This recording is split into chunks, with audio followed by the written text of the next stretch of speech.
The sun had just set. Sabbath had officially ended.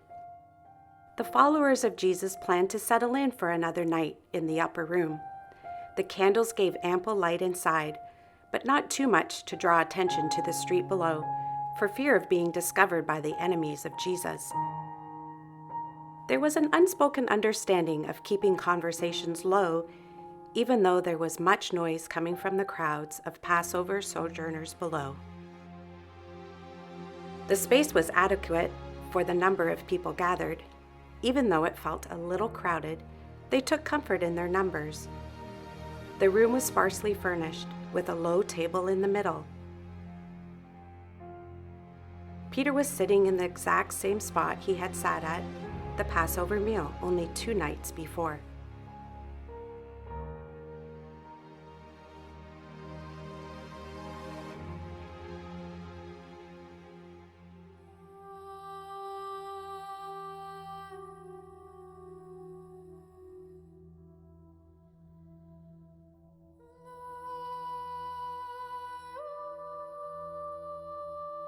I was going over the timeline of how that day had started when Jesus sent me and John ahead to prepare the meal.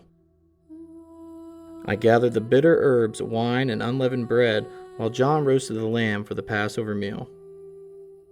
It took us several hours to prepare the feast before Jesus, and then the other 10 arrived just before sunset. We could hear the others coming up the steps, still buzzing about the week's events that began when we arrived at the city. They spoke of the large crowds that greeted Jesus as their king as he rode into Jerusalem. We were all energized by the close proximity to Jesus. We couldn't stop talking about the confrontation at the temple and how angry Jesus became, clearing out the courtyard like he owned the place. The religious leaders and merchants were infuriated by Jesus' accusations.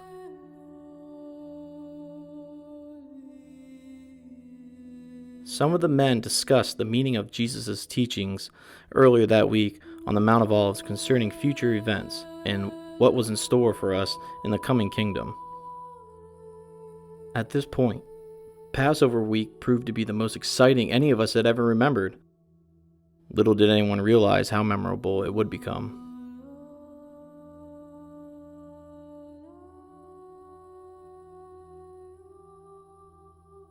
I was wishing I could forget what took place on Friday. The last 24 hours blurred into one horrible nightmare. Sleeping eluded me as guilt relentlessly plagued my thoughts. My mind churned as I looked at the table where each disciple sat for the Passover meal. My eyes landed on the spot where Jesus sat between John and Judas. Judas! How could he deceive Jesus? How could he deceive us?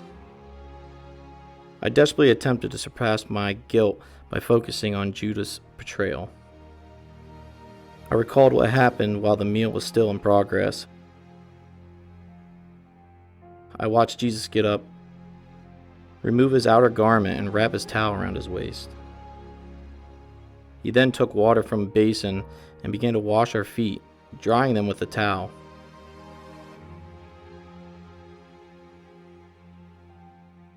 What in the world was Rabbi thinking?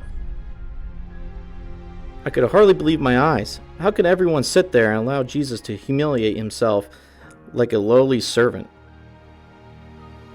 When Jesus got to me, I protested, "No, you shall never wash my feet."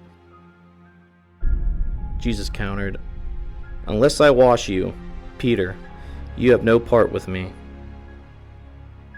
As usual, I put my foot in my mouth and replied, "Not just my feet, but my hands and my head as well." Jesus explained that his example of washing our feet meant that when we choose to humble ourselves by serving one another, we will be blessed. Everything Jesus taught seemed so upside down.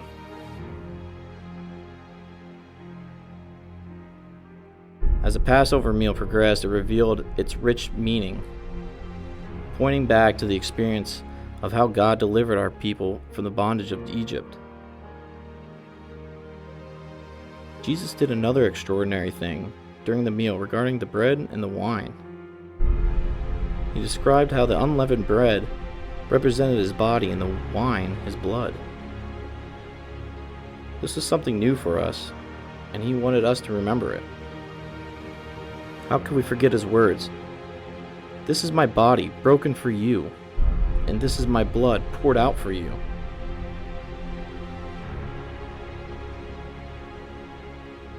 Never in our wildest imaginations could we have envisioned the sweet wine we shared could represent a bitter cup of Jesus' blood being poured out, and then the broken bread signified his body being torn apart so severely.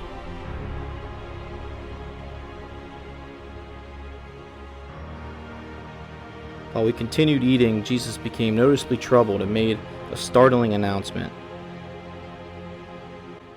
One of you will betray me. Everyone looked at each other, totally stunned and overcome with sadness. A barrage of questions ensued, aimed at Jesus. Surely you don't mean me, Lord.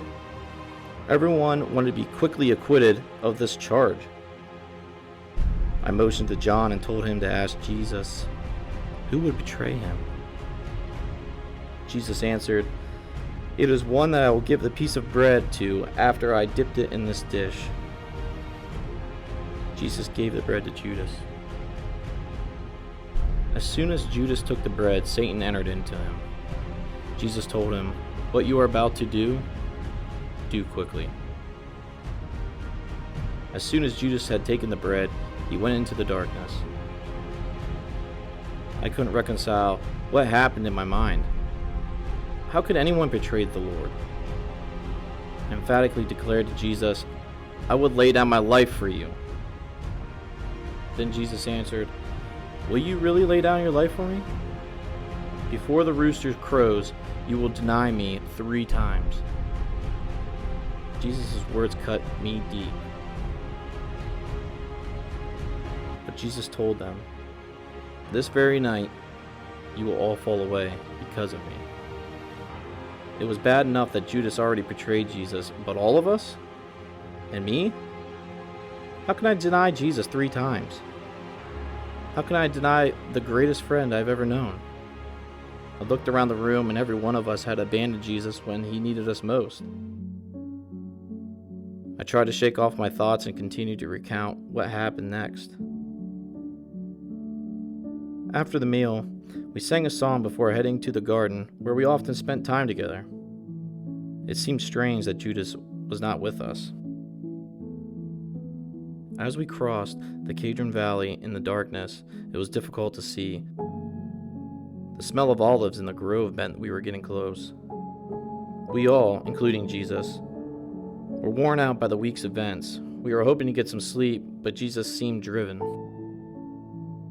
He asked me, James, and John to walk a little farther with him and told us that his soul was being crushed by grief, and crushed to the point of death. He told us to stay here and keep watch with me.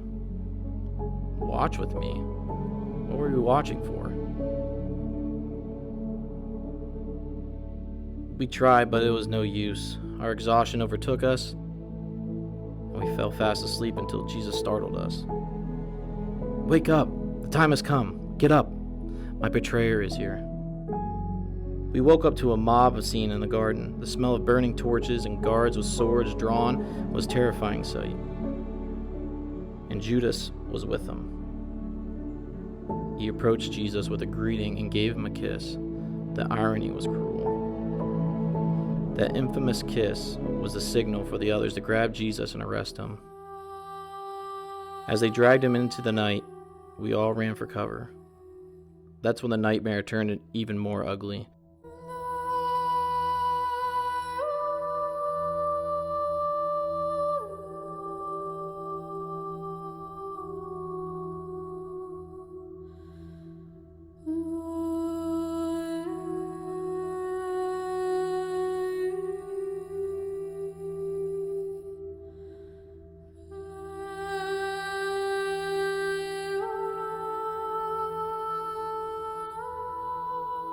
My courage had evaporated as the night wore on.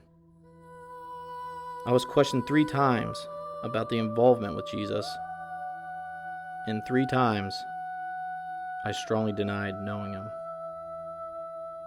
It was the final denial when I heard the sound, that horrible sound of a rooster crowing. I was overwhelmed that I had done exactly what Jesus predicted. But nothing, I mean nothing, was as horrific as the very moment when I saw Jesus across the room and our eyes locked.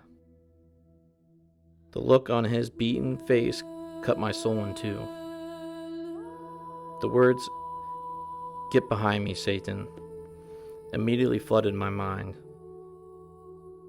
They overflowed into hot tears of remorse. I could not escape the stinging indictment of Jesus' words.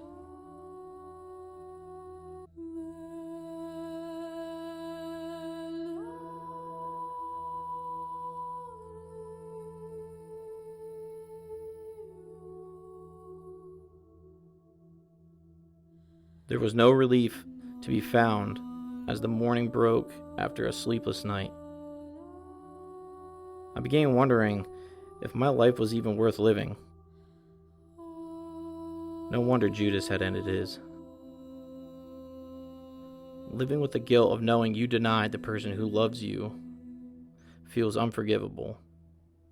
Betraying them is unimaginable.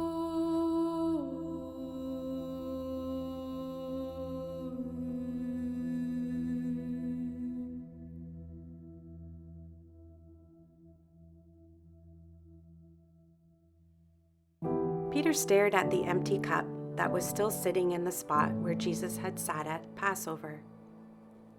No one could bring themselves to move it, not even Martha. When someone you love dies, the things they leave behind become more significant to those left behind. Who knew that a simple cup, a piece of broken bread, could become the symbols of the single most important death in all of history? Peter tried to comfort himself by reliving the good memories he had with Jesus. It was Peter who confidently answered Jesus' question, "Who do you say I am?" He remembers how pleased Jesus responded, "Blessed are you, Peter, for this was not revealed to you by man, but by my Father in heaven." Peter wasn't so confident in his answer now. Was Jesus really the Messiah? After yesterday, he definitely wasn't the living Son of God anymore. He wasn't even sure who he was anymore.